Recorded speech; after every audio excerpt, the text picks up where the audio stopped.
Swayam Prabha. Digital India. Educated India.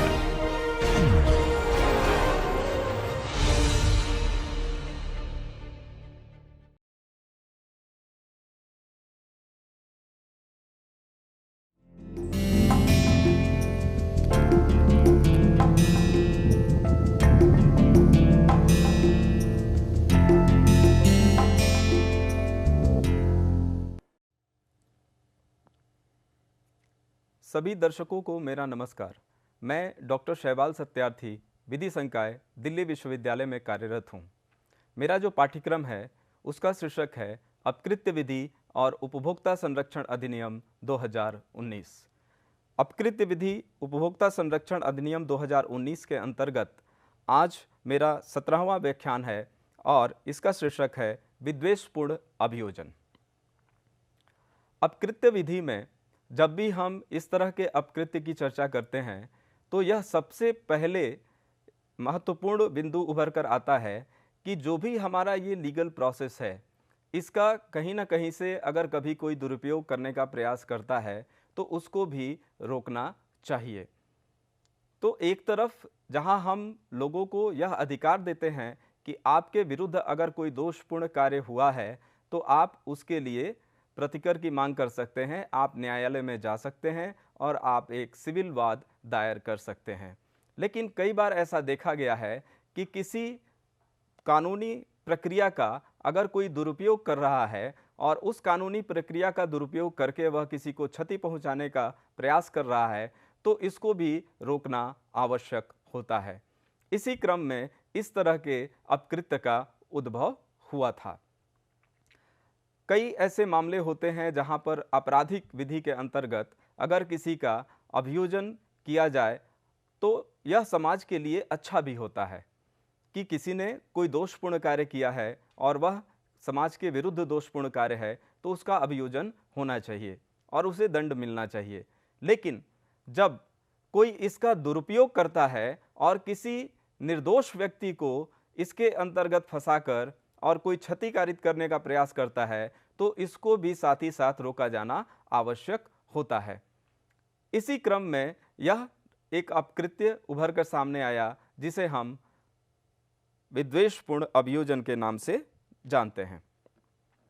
जब भी हम इस विद्वेषपूर्ण अभियोजन की बात करेंगे तो यह अवश्य रूप से आएगा सामने कि जब हम अपने अधिकारों की रक्षा करने के लिए और जो विधि द्वारा प्रदत्त उपचार हैं उनको प्रयोग में लाने के लिए अधिकार रखते हैं तो निश्चित रूप से यदि किसी व्यक्ति के अधिकारों का अतिक्रमण या उल्लंघन किया जाता है तो ऐसे व्यक्ति को दोषी व्यक्ति के विरुद्ध विधिक कार्यवाही करने का अधिकार होता है।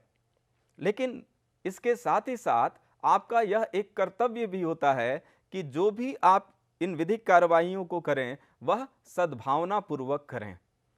कई बार ऐसा होता है कि आप किसी विद्वेष की वजह से या आप किसी व्यक्ति को जानबूझकर परेशान करने के लिए किसी दुर्भावना के साथ किसी विधिक कार्यवाही को आगे बढ़ाते हैं तो इसको उचित नहीं माना जाता है।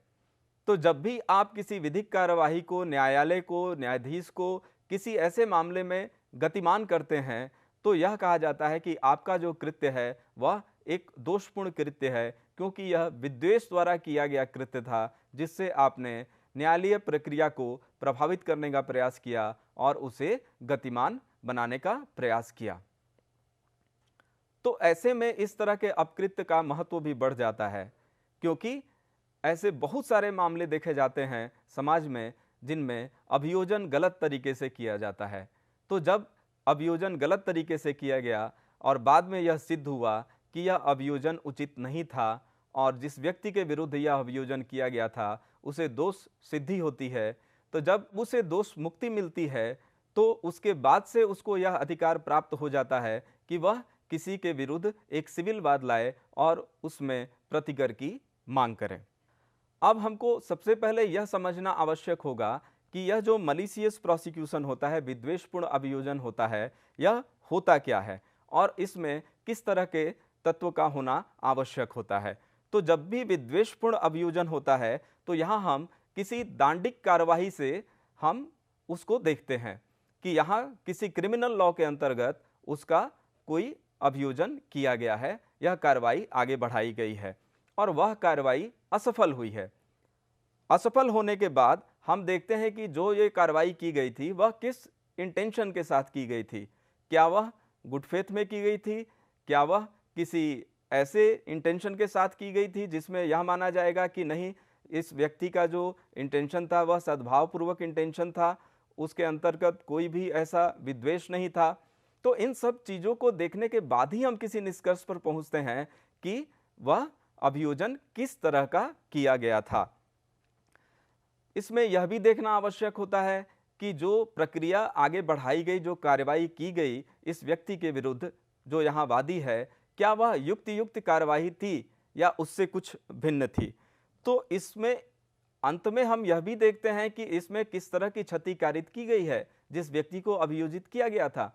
तो इन सारी बातों को देखने के बाद हम किसी निष्कर्ष पर पहुंचते हैं कि हाँ, वादी को यह अधिकार है कि जो भी क्षति उस प्रक्रिया में उसे हुई थी उसके लिए वह एक सिविल वाद लाकर अपने लिए प्रतिकर की मांग कर सकता है। तो यहाँ सबसे महत्वपूर्ण यह होता है कि यह एक त्रिकोणीय कार्रवाई का एक हिस्सा होता है, यह अपकृत्य। इसमें दो तरह के मामलों को देखा जाना जरूरी होता है। एक जो मामला पहले हो चुका है और दूसरा वर्तमान में यह मामला जो न्यायालय के सामने लाया गया है। जो पहले हो चुका है वह एक क्रिमिनल लॉ के अंतर्गत एक अभियोजन था, वह भी एक न्यायिक कार्रवाई थी लेकिन वह अभियोजन था। और दूसरा जो मामला अभी इस अपकृत्य को लेकर हुआ है यह एक सिविल वाद है। तो इसका अंतर समझना बहुत ही आवश्यक होता है कि आप एक सिविल वाद ला रहे हैं और वह सिविल वाद इसलिए ला रहे हैं कि एक क्रिमिनल प्रोसीडिंग को आगे बढ़ाया गया था, एक अभियोजन किया गया था जो विद्वेषपूर्ण था और उसकी वजह से इस सिविल वाद के वादी को कुछ क्षति प्राप्त हुई थी और उसके लिए वह प्रतिकर की मांग कर रहा है। यहाँ एक और महत्वपूर्ण बिंदु देखना होता है कि जो क्रिमिनल लॉ के अंतर्गत जो प्रक्रिया आगे बढ़ाई गई थी, जो अभियोजन था, वह निश्चित रूप से इस वर्तमान में जो सिविल वाद है इसके वादी के पक्ष में निर्णित की गई हो। अगर वह इस वादी के पक्ष में निर्णित नहीं की गई थी, अगर उसे वहां दोषी करार दिया गया था, दोष मुक्त नहीं किया गया था, तब इस तरह के सिविल वाद को आगे नहीं बढ़ाया जा सकता है और इसको कोई अधिकार नहीं है कि यहाँ वह प्रतिकर प्राप्त कर सके। तो जब भी हम विधि में देखते हैं कि कुछ ऐसे लोग भी होते हैं जिनको अधिकृत किया जाता है कि वे किसी मामले को आगे बढ़ाएं, और जब वह इस मामले को आगे बढ़ाते हैं तो उनके विरुद्ध अगर आप कोई बात लेकर आते हैं कि नहीं, यह मेरा जो अभियोजन हुआ था यह विद्वेषपूर्ण अभियोजन था, तो इसको भी उचित नहीं माना जाता है। क्योंकि जो प्राधिकृत व्यक्ति होते हैं और जब वो किसी कार्रवाई को आगे बढ़ा रहे हैं अपने रूटीन वर्क के अंतर्गत, तो वहां पर उनको माना जाएगा कि यह विद्वेषपूर्ण कार्रवाई नहीं है। जब भी हम इस अपकृत्य की बात करते हैं तो निश्चित रूप से यह जो अपकृत्य है वह कुछ न कुछ जो प्रतिस्पर्धी सिद्धांत हैं उनको संतुलित करने का भी काम करता है। जैसे ऐसी स्वतंत्रता जो प्रत्येक व्यक्ति को अपराधियों को न्याय के कटघरे में खड़े करने के लिए मिलनी चाहिए और निर्दोष व्यक्तियों को झूठे आरोपों को रोकने की आवश्यकता है। तो दुर्भावनापूर्ण किए गए अभियोजन को रोकना किसी भी तरह से समाज के लिए भी और ऐसे बहुत सारे निर्दोष व्यक्तियों के हितों की रक्षा के लिए भी आवश्यक होता है। अब हम आगे देखने का प्रयास करेंगे कि इस अपकृत्य में किस तरह की बातों का ध्यान रखा जाना आवश्यक होता है। यहाँ एक वाद को अगर हम देखें, सीएम अग्रवाल बनाम huller salt and chemical works limited, इस मामले में कहा गया था कि विद्वेषपूर्ण अभियोजन के अपकृत्य का विधिक आधार दोषपूर्ण तरीके से विधिक आदेशिका को गति में लाना होता है। तो जो हमारा न्यायालय है, जो न्यायपालिका है, कई बार उसके जो प्रक्रिया दिए गए हैं उसका दुरुपयोग करना भी यह माना जाता है कि यह गलत है। आप उसका दुरुपयोग करके किसी व्यक्ति को कुछ हानि, उसकी ख्याति को हानि, उसकी संपत्ति को हानि या उसके शरीर को हानि पहुंचाने का प्रयास करते हैं तो माना जाता है कि आपने एक दोषपूर्ण कार्य किया है और यह एक अपकृत्य है और इस अपकृत्य के लिए आपको प्रतिकर के रूप में कुछ धनराशि उस वादी को देनी चाहिए। अब हम देखते हैं कि इस वाद के बाद से जहां पे ये कहा गया था कि विधिक आदेशिका को गति में लाना होता है, तो इसको हम एक उदाहरण के माध्यम से अगर समझने का प्रयास करें तो इसमें हम देखते हैं कि मान लीजिए क और ख में एक व्यापारिक प्रतिस्पर्धा है। इस व्यापारिक प्रतिस्पर्धा के कारण क ख से व्यापारिक विद्वेष रखता है और इस विद्वेष रखने की वजह से ख के व्यापार को गिराने और उसकी प्रतिष्ठा को हानि पहुंचाने के उद्देश्य से क उसके विरुद्ध एक चोरी का मिथ्या आरोप लगाता है और अभियोजन चलाता है। इस अभियोजन में ख के बहुत सारे धनराशि का व्यय होता है और उसे कई तरह की परेशानियों का सामना करना पड़ता है, लेकिन बाद में चलकर ख को दोष मुक्ति मिलती है। न्यायालय यह पाती है कि ख ने किसी चोरी का अपराध नहीं किया है और उसका एक्विटल होता है। अब आप ख की परिस्थिति को यहां देखें तो ख जो एक व्यापार करने वाला व्यक्ति था, अननेसेसरीली कई महीनों तक, कई सालों तक उसे एक क्रिमिनल केस में उलझा कर रखा गया, उसका अभियोजन हुआ और उसमें उस पर चोरी के आरोप लगे, तो उसकी प्रतिष्ठा का भी हनन हुआ, उसके समय की बर्बादी हुई और उसे बहुत सारे धनराशि को भी गंवाना पड़ा। तो ख को जो क्षति हुई उसके लिए क्या उसको कोई अधिकार प्राप्त है? तब हम जाकर यहां इस निष्कर्ष को देखते हैं कि हां, अपकृत्य विधि में उसको उपचार मिलेगा और यहां इस तरह के कृत्य को एक अपकृत्य माना गया है जो कि क के द्वारा किया गया था और क के विरुद्ध ख एक वाद दायर कर सकता है, एक सिविल मुकदमा कर सकता है और वहां प्रतिकर की मांग कर सकता है। अब उसको क्षतिपूर्ति देने का जो दायित्व होगा वह क का होगा। तो अब हम आगे देखने का प्रयास करेंगे कि जो विद्वेषपूर्ण अभियोजन है, इसमें वादी को जो नुकसानी प्राप्त करने के लिए किन किन तत्वों को, किन किन संगठकों को सिद्ध करना होता है। ऐसा नहीं है कि आप सिर्फ आरोप लगा दें कि मेरा जो अभियोजन हुआ था वह विद्वेष के द्वारा किया गया था, तो सिर्फ आरोप लगा देने भर से कोई भी न्यायालय किसी सिविल वाद में आपको प्रतिकर नहीं दिलाएगी, आपको सिद्ध करना होगा। अब जब आप इस तरह के अपकृत्य को लेकर वाद करते हैं तो आपको क्या क्या सिद्ध करना होगा न्यायालय के समक्ष, वह आपको जानना आवश्यक है। ऐसे 5 तत्व होते हैं, 5 संगठक होते हैं जिनको सिद्ध करना नितांत आवश्यक होता है किसी भी विद्वेषपूर्ण अभियोजन के अपकृत्य में। पहला यह कि वह प्रतिवादी द्वारा अभियोजन किया गया था, कि जिस भी अभियोजन को लेकर आप यह मुकदमा दायर करते हैं, आप न्यायालय के समक्ष जाते हैं, वह जो अभियोजन था वह प्रतिवादी के द्वारा ही शुरू किया गया था, किसी अन्य व्यक्ति के द्वारा नहीं। यदि यह किसी अन्य व्यक्ति के द्वारा शुरू किया गया होगा तब आप उस प्रतिवादी से प्रतिकर की मांग नहीं कर सकते हैं। तो आपको सिद्ध करना होगा कि अभियोजन वास्तव में यह प्रतिवादी ने ही शुरू किया था। दूसरा, यह कि अभियोजन बिना किसी युक्तियुक्तक और संभाव्य कारण के संस्थित किया गया था। कई बार ऐसा होता है कि मान लीजिए आपके पास कोई युक्त कारण है जिसकी वजह से आप एक कंप्लेंट करते हैं और पुलिस से ये कहते हैं कि आगे इस मामले को बढ़ाया जाए और न्यायालय के समक्ष भी आप अपनी सक्रियता दिखाते हैं। तो युक्ति कारण हो या कोई संभाव्य कारण हो तब माना जाएगा कि नहीं, आपने किसी तरह का अपकृत्य नहीं किया है। लेकिन जहां पर कोई युक्त कारण नहीं है तो यह सिद्ध करना किसका काम है? यह इस वादी को सिद्ध करना होगा कि जो भी अभियोजन किया गया था वह बिना युक्त कारण के किया गया था, प्रतिवादी या प्रतिवादियों के द्वारा। तीसरा संगठक होता है कि यह कि प्रतिवादी ने मात्र इस आशय से नहीं कि विधि को प्रभाव में लाया जाए, वरन विद्वेषपूर्ण रीति से इस कार्रवाई को आगे बढ़ाया था। तो यहां 2 तरह की बातें होती हैं। जैसे कई बार आप एक गुड फेथ में या गुड इंटेंशन के साथ आप किसी लॉफुल कार्य को करते हैं और आप विधि को आगे बढ़ाते हैं। जैसे कई बार ऐसा भी होता है कि आपने किसी अपराध को घटित होते देखा, तो यह आपकी जिम्मेदारी भी, आपका कर्तव्य है कि आप इसकी सूचना दें और इसकी कार्रवाई को आगे बढ़ाने में सहयोग करें। लेकिन यहां यह आवश्यक है कि यह विद्वेषपूर्ण तरीके से किया गया था। चौथा संघटक यह होता है कि प्रतिवादी कार्यवाही वर्तमानवादी के पक्ष में समाप्त हुई है। जो भी कार्यवाही प्रतिवादी ने शुरू किया था, वह कार्यवाही इस वादी के पक्ष में हुई थी।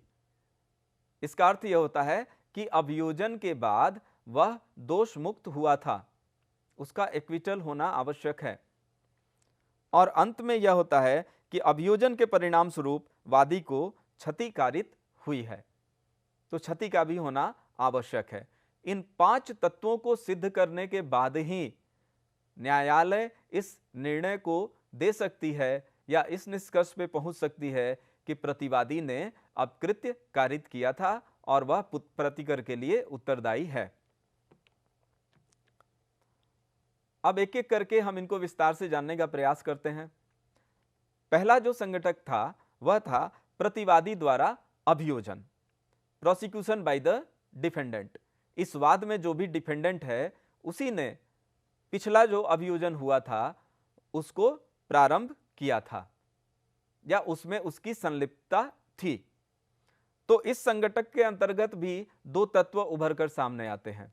पहला यह होता है कि वादी के विपरीत कोई अभियोजन संसित किया गया था, कि उसमें जो भी अभियोजन हुआ था जो यहां क्वेश्चन में है वह इस वादी के विरुद्ध प्रारंभ किया गया था और वह अभियोजन इस प्रतिवादी ने ही प्रारंभ किया था, इसी ने ही संसित किया था।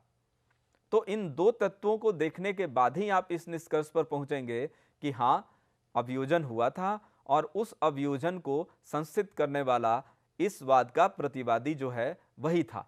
अब यहां यह भी समझना आवश्यक होता है कि प्रोसिक्यूशन होता क्या है। तो प्रोसिक्यूशन जो होता है यह आपराधिक होता है, आपराधिक विधि के अंतर्गत इसको रखा जाता है और यह कोई सिविल कार्रवाई नहीं होती है। तो यदि आपने किसी के विरुद्ध कोई सिविल कार्रवाई की है या कोई सिविल वाद किया है और उसके लिए अगर कोई विद्वेषपूर्ण ये अभियोजन को लेकर सामने आता है तो उसको माना जाएगा कि यह सही नहीं है, उचित नहीं है। आपराधिक होना आवश्यक है, किसी अपराध के लिए आपका यह अभियोजन किया गया था। तो किसी भी क्रिमिनल प्रोसीडिंग में 2 साइड होते हैं, एक प्रोसिक्यूशन होता है, एक डिफेंस होता है। तो प्रोसिक्यूशन साइड वह होता है जो आरोप लगाता है और इसमें कई बार जो गंभीर मामले होते हैं वहां स्टेट की भी जिम्मेदारी ज्यादा होती है। माना जाता है कि यह जो अपराध है वह राज्य के विरुद्ध किया गया अपराध है। तो प्राइवेट व्यक्ति तो मामले को लाता ही है, लेकिन अगर वह उससे पीछे भी हटना चाहे तो राज्य उसको आगे बढ़ाती है। तो प्रोसिक्यूशन हमेशा आपराधिक विधि के अंतर्गत होता है और यह आपराधिक मामलों में होता है। तो अभियोजन का तात्पर्य विधि न्यायालय में किसी व्यक्ति के प्रतिकूल संसित आपराधिक कार्यवाही है, इसी को अभियोजन बोलते हैं। कि आप यह आरोप लगाते हैं कि इस व्यक्ति ने यह अपराध किया है और इस अपराध के लिए इस अपराधी को दंड मिलना चाहिए। तो इस तरह की जो प्रक्रिया आगे बढ़ती है इसको अभियोजन कहते हैं। और उसके उत्तर में अगर जो व्यक्ति उस आरोप से आरोपित किया गया है, अपने बचाव में जब भी वह कोई बात कहेगा तो वह डिफेंस होता है। वह अपने बचाव में न्यायालय के समक्ष कहेगा कि हाँ, मैंने ये अपराध नहीं किया है, या वह स्वीकार भी कर सकता है किसी मामले में कि हाँ, मैंने अपराध किया है। अभियोजन का प्रारंभ होना तब माना जाता है जब किसी न्यायिक अधिकारी अथवा न्यायाधिकरण के समक्ष आपराधिक आरोप लगाया जाता है। तो इसमें आवश्यक यह है कि आपने न्यायिक प्रक्रिया को गतिमान बनाया, तब माना जाएगा कि अभियोजन प्रारंभ हुआ, अभियोजन शुरू हुआ। अन्यथा बहुत सारी ऐसी कार्यवाहियां होती हैं जो पुलिस विभाग के स्तर पर ही समाप्त हो जाती हैं या किसी अन्य स्तर पर ही समाप्त हो जाती हैं। यहां पर न्यायालय की किसी प्रक्रिया को गतिमान नहीं बनाया गया है। तो जहां न्यायालय की प्रक्रिया को गतिमान नहीं बनाया गया है तो वहां यह नहीं माना जाएगा कि अभियोजन हुआ है। पुलिस प्राधिकारियों के समक्ष चलाई गई किसी भी कार्रवाई को अभियोजन पूर्व की कार्रवाई माना जाता है। यह कहा जाता है कि यह कार्रवाई अभियोजन पूर्व कार्रवाई है। और इसमें बहुत सारी कार्रवाइयाँ हो सकती हैं। पूछताछ होती है, एफआईआर होती है, उसके बाद से पूछताछ होती है और उसके बाद से उसमें एविडेंस का कलेक्शन होता है जिसको हम इन्वेस्टिगेशन कहते हैं। तो पुलिस अपने स्तर पर कई तरह की कार्रवाइयाँ करती हैं और उसके बाद वह एक आरोप पत्र दाखिल करती है और उस पर न्यायालय अपना संज्ञान लेता है। तो जब तक न्यायालय संज्ञान नहीं ले रहा है और जितनी भी कार्रवाइयाँ पुलिस के समक्ष हो रही हैं, तो माना जाता है कि यह अभियोजन के पूर्व की कार्रवाइयाँ हैं और सिर्फ इन कार्रवाइयों के आधार पर ही इस तरह के किसी वाद को योग्य नहीं माना जाना चाहिए। इस पर हम एक वाद को देखेंगे। खगेंद्रनाथ बनाम जैकब चंद्रा के वाद में सिर्फ इजहार दर्ज कराया गया था और जिसमें आरोप लगाया गया था कि जो वादी ने गलत तरीके से प्रतिवादी की बैलगाड़ी छीन ली। अब यहां आपको देखना होगा कि इस वाद में जो वादी है उस पर यह आरोप लगाया गया था कि उसने प्रतिवादी की बैलगाड़ी छीन ली और अनुरोध किया गया था कि कुछ किया जाना चाहिए। वादी को न तो गिरफ्तार किया गया, न ही उस पर कोई मुकदमा चलाया गया। यह माना गया कि केवल मामले को कार्यकारी प्राधिकरण के समक्ष लाने से अभियोजन नहीं बनता है। इसके लिए विद्वेषपूर्ण, दुर्भावनापूर्ण अभियोजन की कार्रवाई को बरकरार नहीं रखा जा सकता है। तो आपको इस वाद में अगर आप देखें तो सिर्फ ऐसी सूचना देना कि ऐसी कोई घटना हुई है जिसमें मुझे शंका है कि इस व्यक्ति ने ऐसी कोई घटना कारित की गई है और इसमें आपको कुछ करना चाहिए। अब यहां न्यायिक प्रक्रिया को गतिमान नहीं बनाया गया है। किसी प्राधिकरण के समक्ष सिर्फ यह कहना कि ऐसी ऐसी घटना हुई है और उसमें मेरे साथ ऐसा किया गया है, यह कोई घटना कारित हुई है तो उसमें आपको कुछ करना चाहिए, तो सिर्फ इतना भर कह देने से यह नहीं माना जाएगा कि आपने न्यायिक कार्य को गतिमान किया या कोई अभियोजन हुआ। तो इसी वजह से इस वाद में ऐसा निर्णय दिया गया कि यह विद्वेषपूर्ण अभियोजन की कार्रवाई को बरकरार नहीं रखा जा सकता है। इसे नहीं माना जाएगा कि कोई विद्वेषपूर्ण या मलिशियस प्रोसिक्यूशन हुआ है। इसी तरह से अगर हम देखेंगे नागेंद्र नाथ राय बनाम बसंत राय बैराग्य, इस वाद में जो प्रतिवादी के मकान में चोरी हो गई थी और उसने पुलिस को सूचना दी कि मेरे मकान में चोरी हो गई है और उसे वादी पर संदेह है।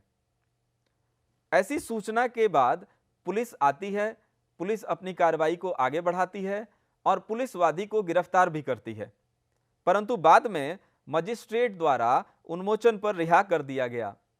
उसे बेल बॉन्ड के बाद उसे रिहा कर दिया गया क्योंकि पुलिस की जो अंतिम रिपोर्ट थी वह यह कह रही थी कि वादी को चोरी के लिए उत्तरदायी बनाने के लिए पर्याप्त सबूत नहीं है। पुलिस ने ही अपनी कार्रवाई के बाद न्यायालय को यह बताया कि इसके विरुद्ध कोई भी आपराधिक मामला बनाने के लिए पर्याप्त सबूत नहीं है। तो ऐसे में जब विद्वेषपूर्ण अभियोजन के लिए, जो अपकृत्य के लिए जो वाद दायर किया गया, तो वहां यह निर्णय दिया गया न्यायालय के द्वारा कि यह जो कार्रवाई है जो आपने प्रारंभ की है वह योग्य नहीं है, क्योंकि वहां पुलिस को सूचना अवश्य दी गई थी, संदेह अवश्य जाहिर किया गया था कि इस व्यक्ति ने ही चोरी की होगी। लेकिन पुलिस ने अपने अंतिम रिपोर्ट में जब यह पाया कि कोई भी पर्याप्त सबूत नहीं है इस व्यक्ति के विरुद्ध किसी आपराधिक मामले को आगे बढ़ाने के लिए, तो न्यायालय ने उसे रिहा कर दिया। तो जब न्यायालय ने उसे रिहा कर दिया तो यहां माना जाएगा कि यहां जो अभियोजन जो है वह चलाया ही नहीं गया।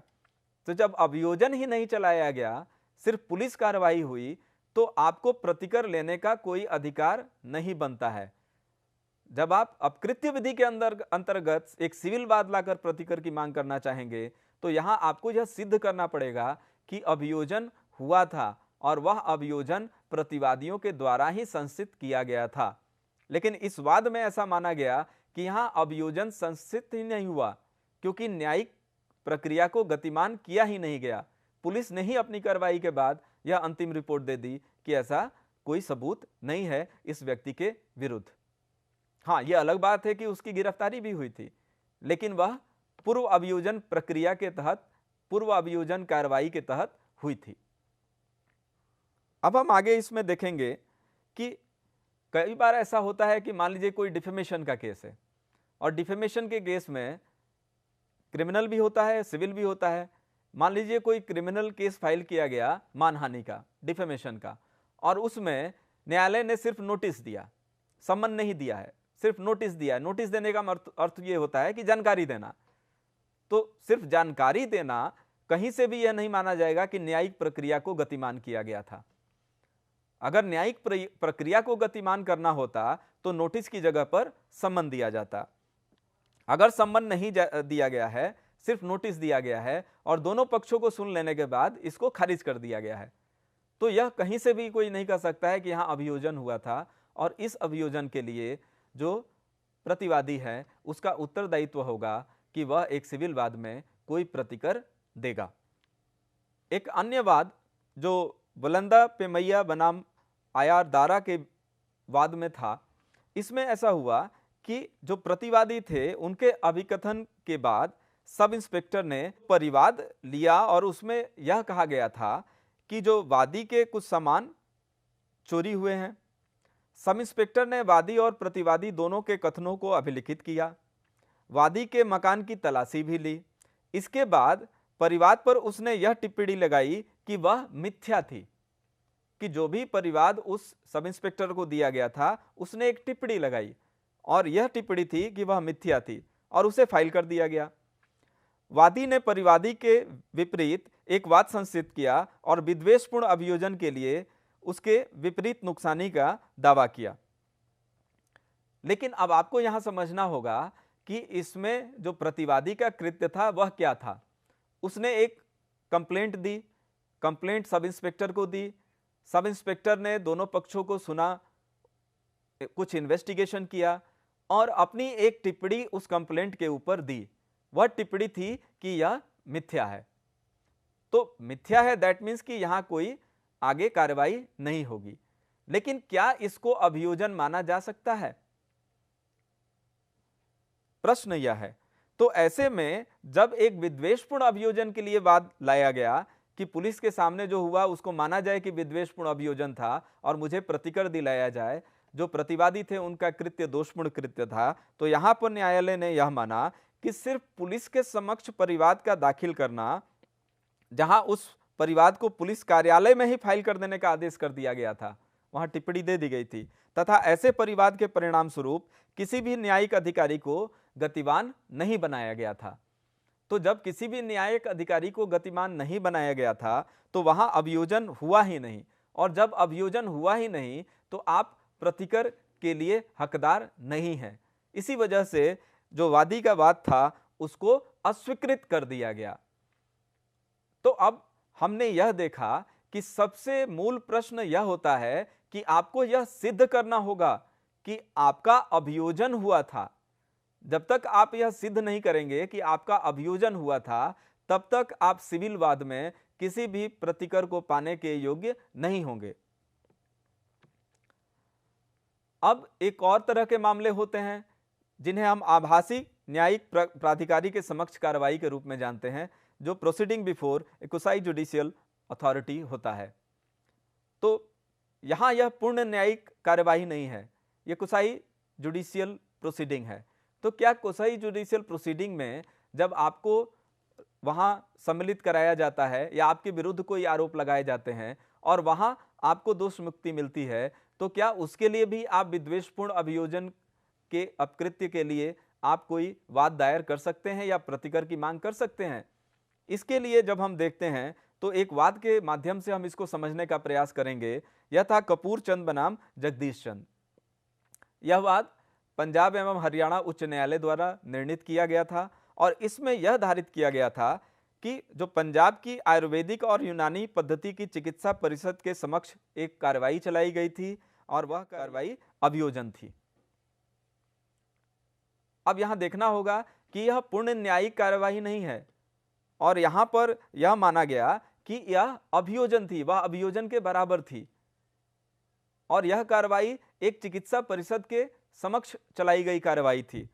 इसमें हुआ यह था कि जो अपीलार्थी था पंजाब की आयुर्वेदिक एवं यूनानी चिकित्सा परिषद के समक्ष इस कथन के साथ परिवाद दाखिल किया था कि जो प्रत्यर्थी है, जो प्रतिवादी है, उस वाद में एक हकीम के रूप में अपना व्यवसाय चला रहा है, एक अशिक्षित व्यक्ति है और उसने प्रच्छन्न साधनों का प्रयोग करके हकीम का झूठा प्रमाण पत्र प्राप्त किया था।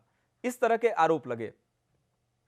जब इन आरोपों को लेकर वह व्यक्ति उस चिकित्सा परिषद के समक्ष गया तो इसकी जांच की गई और दोनों पक्षों को सुना गया और अंत में यह देखा गया कि जो भी आरोप लगाए गए थे इस व्यक्ति के ऊपर वह गलत थे।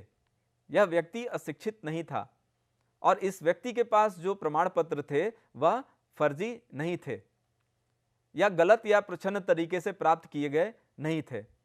और यह निर्णय दिया गया चिकित्सा परिषद के द्वारा कि यह जो व्यक्ति है यह एक योग्य हकीम था और उसको इस रूप में व्यवसाय चलाने का पूरा अधिकार था।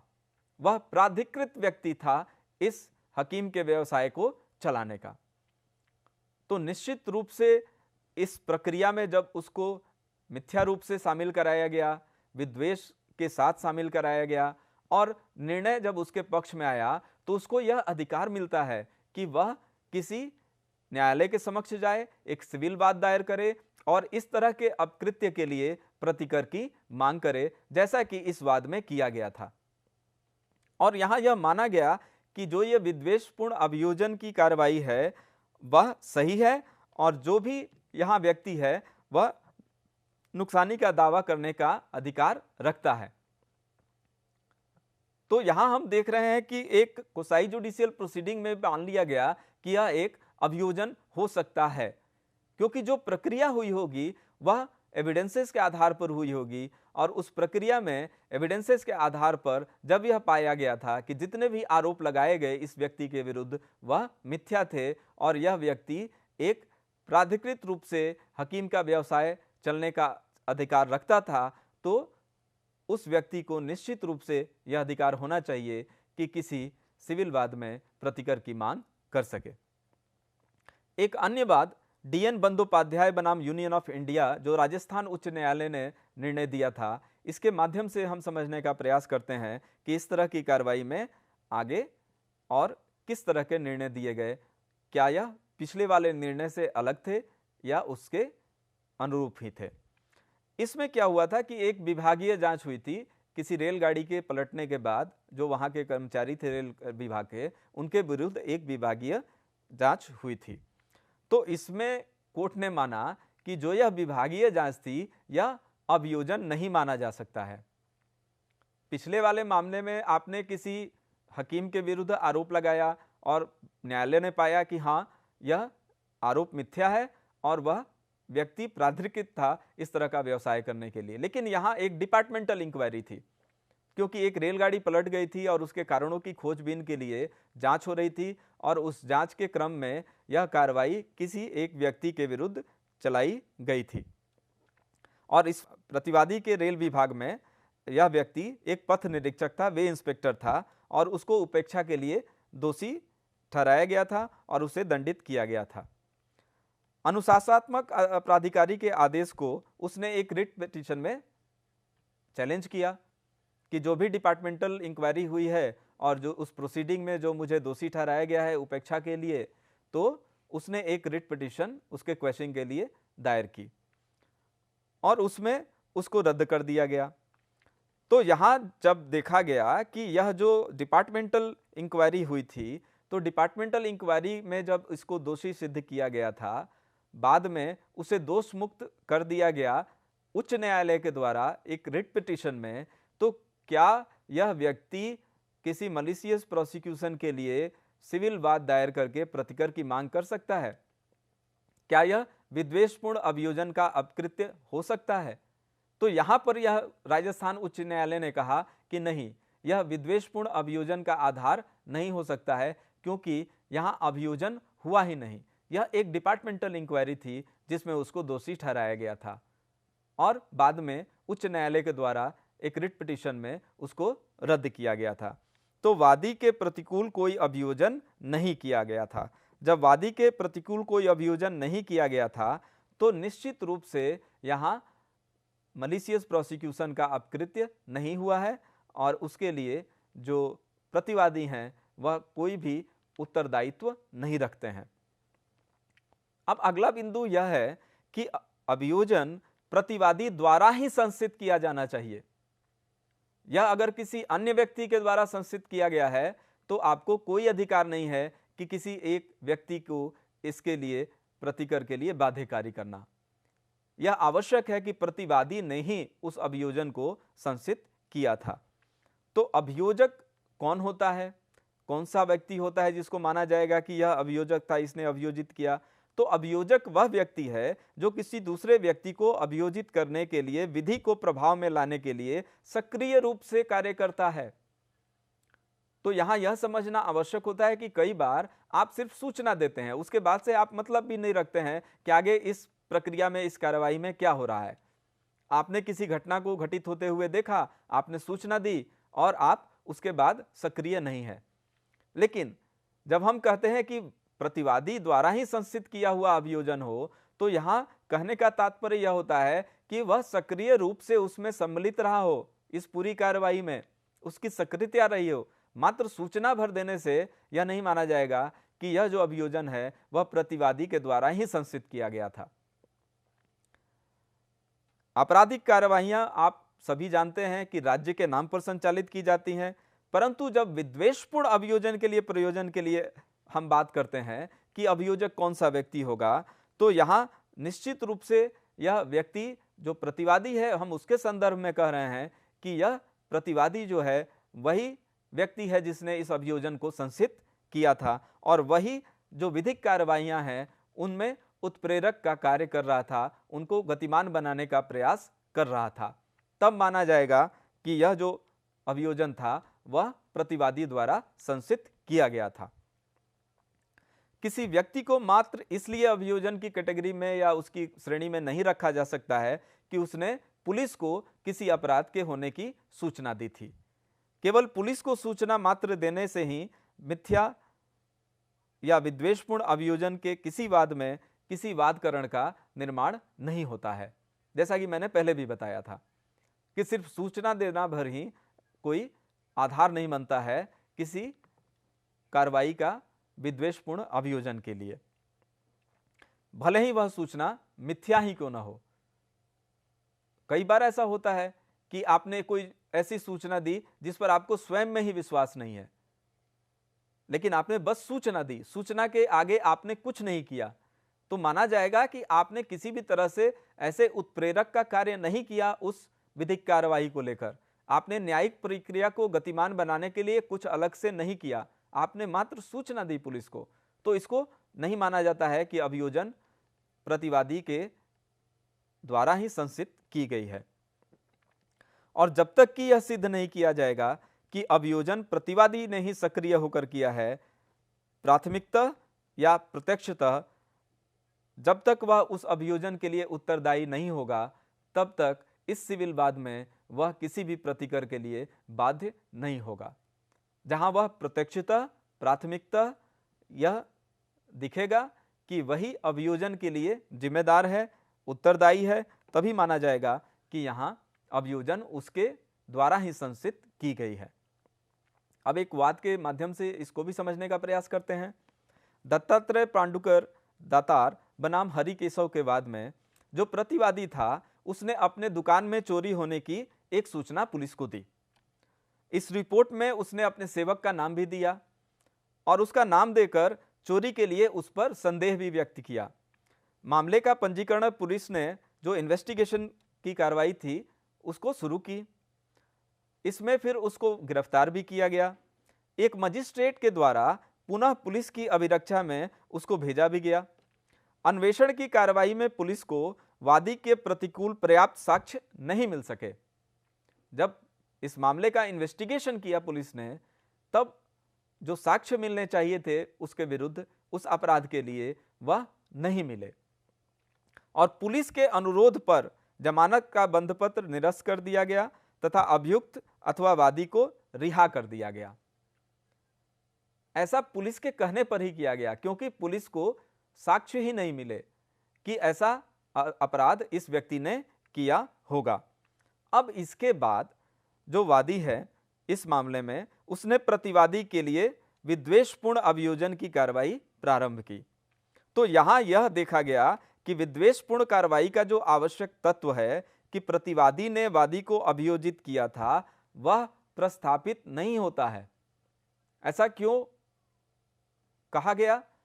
क्योंकि चोरी तो हुई थी, चोरी होने के बाद उसकी सूचना देना उसका कर्तव्य था। उसने सूचना दी और उस सूचना में उसने एक संदेह व्यक्त किया कि हां, यह चोरी जो मेरा सेवक है वह भी कर सकता है। जांच के दौरान पुलिस ने उसको गिरफ्तार भी किया, कार्रवाई आगे बढ़ी, लेकिन बाद में फिर पुलिस के कहने पर ही उसे छोड़ा भी गया, रिहा किया गया। तो यहां किसी भी तरह से कहना यह उचित नहीं होगा कि जो प्रतिवादी है उसी के कहने पर यह जो अभियोजन है संसिद्ध किया गया होगा। तो मात्र सूचना भर दे देने से अभियोजन संसिद्ध करना नहीं माना जाता है। इस वाद में भी ऐसा हुआ था और कहा गया कि यहां पर कोई आधार नहीं है विद्वेषपूर्ण अभियोजन का वाद लाने का, क्योंकि आपको सिद्ध करना होगा कि अभियोजन प्रतिवादी ने ही संसिद्ध किया था। अब हम दूसरे बिंदु पर आते हैं इस मलिशियस प्रोसिक्यूशन के, विद्वेषपूर्ण अभियोजन के अपकृत्य को लेकर। दूसरा होता है कि एब्सेंस होता है किसी भी रीजनेबल और प्रोबेबल कॉज का। बिना युक्त कारण या बिना किसी संभाव्य कारण के आप यह कार्य किए हों, कि जो भी अभियोजन आपने शुरू किया था वह कोई कारण नहीं था, कोई प्रोबेबल कॉज नहीं था, कोई युक्त कारण नहीं था। तो यहां आपको यह सिद्ध करना होगा कि ऐसा प्रतिवादियों के द्वारा किया गया था बिना युक्त कारण के और बिना किसी संभाव्य कारण के। बिना इसको सिद्ध किए आप इस वाद में किसी भी तरह के प्रतिकर की मांग नहीं कर सकते हैं। अगर हम यहां अब एक वाद के माध्यम से समझना चाहें तो इस वाद में ऐसा हुआ था, ये अबरथ बनाम नॉर्थ ईस्टर्न रेलवे कंपनी का वाद था। इसमें जो प्रतिवादी कंपनी से एक रेल दुर्घटना में घटित क्षतियों के लिए एक अच्छी खासी, जब आपको पता है कि कोई रेल एक्सीडेंट होता है तो उसके बाद से रेलवे की तरफ से क्षतिपूर्ति के रूप में एक धनराशि दी जाती है। तो जो उसमें मृतक होते हैं उनके परिवार वालों को और जो घायल होते हैं उनको एक निश्चित धनराशि मुआवजे के तौर पर दी जाती है जब भी रेलवे में कोई एक्सीडेंट होता है। इस वाद में भी जब एक्सीडेंट हुआ था तो एक अच्छी धनराशि जो उससे पीड़ित लोग थे उनको और उनके परिवार वालों को दी जा रही थी। एक व्यक्ति मां, ऐसी सूचना पुलिस को मिली कि मां जिसको दैहिक क्षतियां हुई थी वह रेल दुर्घटना के कारण नहीं, वह किसी अन्य कारण से घायल हुआ था। फिर भी वह उस रेल दुर्घटना से घायल हुए व्यक्ति के रूप में मुआवजा प्राप्त करना चाह रहा था। तो यहां पर यह देखा गया कि ऐसा उसने एक चिकित्सक के सहायता से ही किया था। एक चिकित्सक ने उसकी मदद की थी और वह चिकित्सक थे यहां डॉक्टर अबरथ। तो शल्य चिकित्सक डॉक्टर अबरथ ने ही उस क्षतियों का निर्माण किया था जिसके आधार पर वह एक घायल व्यक्ति के रूप में मुआवजा लेने का हकदार बना था। रेलवे कंपनी के निदेशकों ने इस संदर्भ में जांच कार्य को संपादित किया, विधिक परामर्श भी लिया और यह सुझाव दिया कि डॉक्टर अबरथ जो थे उन्होंने रेल कंपनी के साथ कपट करने के निमित्त मां के साथ षड्यंत्र करके यह कार्य किया था, इसलिए दोनों को अभियोजित किया जाना चाहिए। डॉक्टर अबरथ का भी अभियोजन होना चाहिए क्योंकि वह इस षड्यंत्र में शामिल थे। डॉक्टर अबरथ को उसके बाद से अभियोजन किया गया, लेकिन बाद में कोई भी आरोप डॉक्टर अबरथ के विरुद्ध सिद्ध नहीं हो पाया। डॉक्टर अबरथ को यहां पर रिहा कर दिया गया, वह बरी हो गए, दोष मुक्त हो गए। उसके बाद से उन्होंने रेल कंपनी के विरुद्ध एक सिविल वाद दायर किया और कहा कि यह विद्वेषपूर्ण अभियोजन का मामला है और इसके लिए मुझे प्रतिकर मिलना चाहिए। अब यहां जब न्यायालय के सामने सभी तथ्यों को रखा गया तो तथ्यों को देखने के बाद न्यायालय ने यह पाया कि रेलवे की तरफ से जो भी अभियोजन का कार्य किया गया था वह युक्त सावधानी बरतने के साथ किया गया था। रेलवे ने अपने स्तर पर एक जांच की थी और उस जांच के बाद ही उन्होंने अभियोजन प्रस्तावित किया था डॉक्टर अवरत का भी उस आरोपी के साथ जिसने घायल व्यक्ति के रूप में कपटपूर्वक मुआवजा प्राप्त किया था। तो युक्त होना, कारण होना या कोई संभाव्य कारण होना निश्चित रूप से यह प्रतिवादी के लिए एक फायदे का बात होती है। और इसमें क्या हुआ कि रेलवे ने जब इन्वेस्टिगेशन अपना किया होगा और एक अधिकारी के द्वारा इसकी जांच कराई गई थी और उसने जब कहा कि नहीं, डॉक्टर अवरत भी इस षड्यंत्र में शामिल थे, उनका अभियोजन एम के साथ होना चाहिए, तो यहां न्यायालय को भी लगा कि जो युक्त कारण है वह रेलवे के साथ था, जो संभाव्य कारण है वह रेलवे के साथ था। तो ऐसे में यह कहना बिल्कुल उचित नहीं होगा कि यह एक विद्वेषपूर्ण अभियोजन का मामला था। यह विद्वेषपूर्ण अभियोजन का मामला नहीं था। इसी वजह से जो रेलवे थी उसको उत्तरदायी नहीं माना गया। अब जो तीसरा बिंदु इसमें महत्वपूर्ण है वह है विद्वेष का, जिसे हम मैलिस के नाम से भी जानते हैं। तो वादी को यह सिद्ध करना पड़ेगा कि जो पिछला अभियोजन हुआ था, जो प्रतिवादियों द्वारा संसिद्ध किया गया था, वह दुर्भावना के साथ संसिद्ध किया गया था, वह मलिशियस था। अभियोजन जो प्रत्यक्ष अथवा अप्रत्यक्ष जिस भी रूप से किया गया हो, लेकिन जब हम देखते हैं कि जिस अप्रत्यक्ष और अवैधानिक प्रयोजन की दुर्भावना से प्रेरित होकर वादी को अभियोजित किया गया था, तो वह एक महत्वपूर्ण कारण बनता है कि यह आपके इंटेंशन को दिखाता है कि आपने किसी कार्रवाई को आगे बढ़ाया तो आपने इस कार्रवाई को किस इंटेंशन के साथ आगे बढ़ाया। क्या यह कार्य आपने सद्भावनापूर्वक किया या आपने विद्वेषपूर्ण किया। तो इस तरह के वाद में यह सिद्ध करना आवश्यक होता है कि प्रतिवादियों ने विद्वेषपूर्ण अभियोजन किया था। तो विद्वेषपूर्ण होना एक महत्वपूर्ण आधार होता है इस तरह के वाद में। बिना इसको सिद्ध किए आप प्रतिवादी को उत्तरदायी नहीं ठहरा सकते हैं और वादी को कोई भी प्रतिकर नहीं दिला सकते हैं। तो विद्वेषपूर्ण होना आवश्यक है। अब इसको हम एक वाद के माध्यम से समझने का प्रयास करेंगे। यह था अब्दुल मजीद बनाम हरबंस चौबे का वाद। इस वाद में वादी को भारतीय दंड संहिता की धारा 412 के अंतर्गत एक डकैती के मामले में कोई अपहृत एक हंसुली को अपने कब्जे में रखने के आरोप में अभियोजित किया गया था। तो इस तरह का अभियोजन हुआ, डकैती का मामला था और एक अपहृत हंसुली को अपने कब्जे में रखने का मामला था। लेकिन जो इसमें प्रतिवादी नंबर 1 है वह एक पुलिस स्टेशन के पुलिस अधिकारी हैं। यह आरोप लगाया बाद में कि जो प्रतिवादी नंबर 1 है उस पुलिस स्टेशन के अधिकारी 2 अन्य प्रतिवादियों के साथ मिलकर वादी के विरुद्ध इस कहानी का निर्माण कराने में षड्यंत्र किए थे, जिसमें यह कहा गया था कि यह जो अपहृत हंसुली है यह वादी के घर में ही मिली थी। वादी को संदेह का लाभ देकर आरोपों से दुष्मुक्त कर दिया गया था।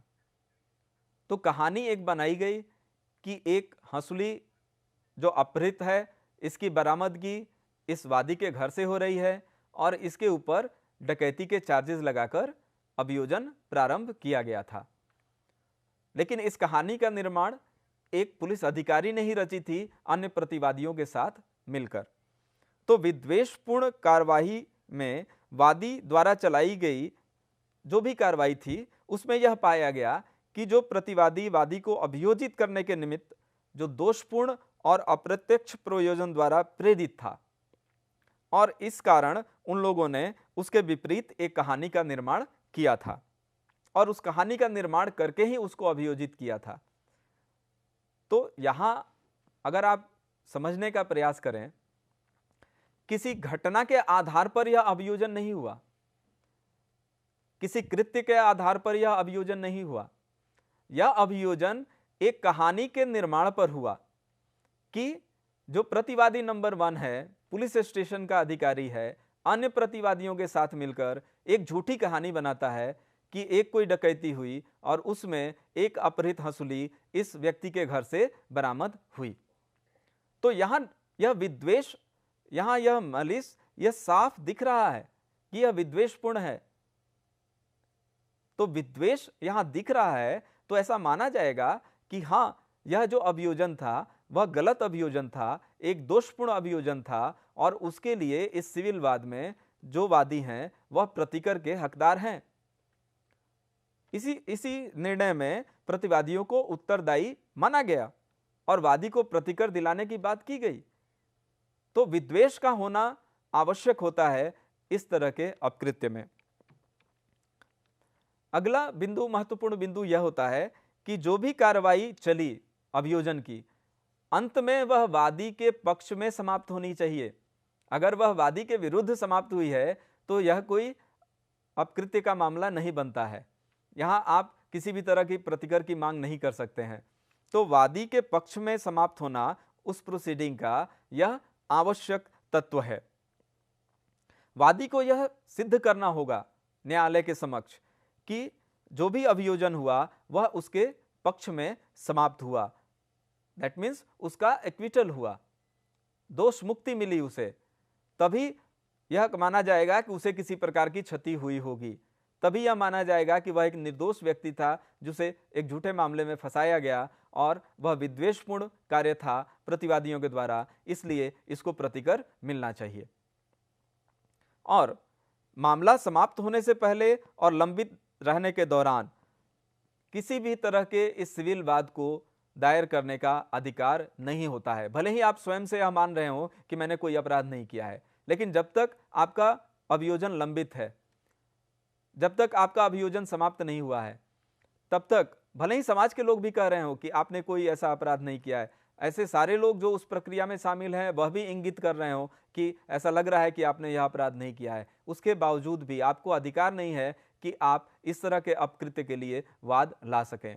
आप इस तरह के अपकृत्य के लिए तभी वाद लाएंगे जब यह अंतिम निर्णय हुआ हो, वह आपके पक्ष में हुआ हो, आप दोष मुक्त हुए हो।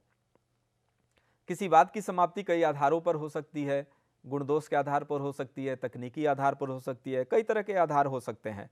लेकिन फिर भी अगर दोषी ठहराया गया है आपको, तो माना जाएगा कि आपको मुकदमा करने का कोई अधिकार नहीं है। और आप यह नहीं कह सकते हैं न्यायालय के समक्ष आकर कि नहीं, मैं निर्दोष था। इस तरह की बात को दिखाने के लिए आपको कोई मौका नहीं दिया जाएगा और आपको कोई भी वाद लाने का अधिकार नहीं है कि आप न्यायालय के समक्ष आकर कह सके कि मुझे गलत तरीके से फंसाया गया और मैं निर्दोष था और मेरा अभियोजन गलत था। न्यायालय के द्वारा आपके पक्ष में निर्णय दिया गया हो और आपकी दोष मुक्ति हुई हो। उस मामले में उनका एकमात्र उपाय दोष सिद्धि के खिलाफ अपील करना है। मान लीजिए कहीं अगर आप दोषी सिद्ध करार दिए जाते हैं तो आप अपील में जा सकते हैं और अपीलीय न्यायालय यह फिर तय करेगी कि आप दोषी हैं या निर्दोष हैं। अगर अपीलीय न्यायालय नीचे की अदालत के फैसले को पलट देती है और कहती है कि नहीं, आप निर्दोष हैं, तब निश्चित रूप से आपको यह अधिकार मिलता है कि आप विद्वेषपूर्ण अभियोजन के लिए किसी कार्रवाई को आगे बढ़ा सकें या प्रतिकर की मांग कर सकें। अगला बिंदु यह है कि इस तरह के अपकृत्य के लिए यह भी आवश्यक है कि आपको कोई क्षति हुई हो, डैमेज हुआ हो। बिना क्षति के इस तरह के अपकृत्य के लिए मुकदमा दायर नहीं किया जा सकता है। तो जब भी कोई विद्वेषपूर्ण अभियोजन होता है और उसमें आपके पक्ष में निर्णय आता है न्यायालय के द्वारा कि आप दोषी नहीं हैं और बाद में आप इस अपकृत्य के लिए एक वाद लाते हैं, तो आपको यह सिद्ध करना होगा कि आपको कुछ नुकसान हुआ है, आपको क्षति हुई है। और वह क्षति कई तरह से हो सकती है, जैसे कि वह क्षति आपके ख्याति की क्षति हो सकती है, आपके शरीर की क्षति हो सकती है, आपके संपत्ति की क्षति हो सकती है। आपको एक क्रिमिनल केस में फंसाया गया, वह गलत था, विद्वेषपूर्ण था, तो आपकी प्रतिष्ठा को हार्म हो सकता है, आपकी प्रतिष्ठा को नुकसान हो सकता है। तो आप अपनी उस प्रतिष्ठा के नुकसान को न्यायालय के समक्ष सिद्ध करेंगे कि हमें इस तरह की क्षति हुई है, मेरी प्रतिष्ठा का हनन हुआ है, नुकसान हुआ है, तभी माना जाएगा कि इस तरह का अपकृत्य हुआ है। उसी तरह आपको अपने शरीर से हुई क्षति को भी सिद्ध करना होगा, या फिर आपकी संपत्ति को अगर कोई क्षति हो रही है उस वजह से, तब भी माना जाएगा कि यह क्षति है और इसके लिए आप प्रतिकर के लिए हकदार हैं। अब जब हम इस तरह के मलिशियस प्रोसिक्यूशन के अपकृत्य को देखते हैं तो निष्कर्ष के रूप में हम निश्चित रूप से कह सकते हैं कि किसी भी विधिक कार्रवाई को अगर रखा गया है विधि के द्वारा लोगों के सहूलियत के लिए, लोगों के फायदे के लिए, लोगों की रक्षा करने के लिए, तो इसका दुरुपयोग बिल्कुल ही नहीं होना चाहिए। अगर किसी व्यक्ति ने इसका दुरुपयोग किया है और वह दुरुपयोग विद्वेष पूर्ण होकर किया है, विद्वेष के साथ किया है, तो ऐसे व्यक्ति को उत्तरदायी ठहराया जाना चाहिए और जिस व्यक्ति के विरुद्ध उसने यह विद्वेष पूर्वक इस कार्यवाही का दुरुपयोग किया है उसको प्रतिकर दिलवाया जाना चाहिए। तो ऐसे में न्यायालयों की भूमिका बढ़ जाती है कि वह इनको देखे कि किस तरह के साक्ष्य रखे गए थे इस वाद में और उन साक्ष्यों के आधार पर जो आवश्यक संघटक हैं, जो आवश्यक तत्व हैं, वह पूरी तरह से सिद्ध हुए हैं या नहीं हुए हैं। अगर ये सारे संघटक या तत्व सिद्ध हो गए हैं तब न्यायालय को निश्चित रूप से यह निर्णय देना चाहिए कि हाँ, इस तरह का अपकृत्य हुआ है और जो भी प्रतिवादी हैं वह प्रतिकर देने के लिए उत्तरदायी हैं। और ऐसा करके न्यायालय बहुत सारे ऐसे निर्दोष व्यक्ति जिनको गलत तरीके से किसी आपराधिक प्रक्रिया में सम्मिलित करा दिया जाता है और उनको कई तरह से नुकसान पहुंचाया जाता है, उनके अधिकारों की रक्षा की जा सकती है। इसी के साथ यह अध्याय समाप्त होता है। आप सभी का धन्यवाद।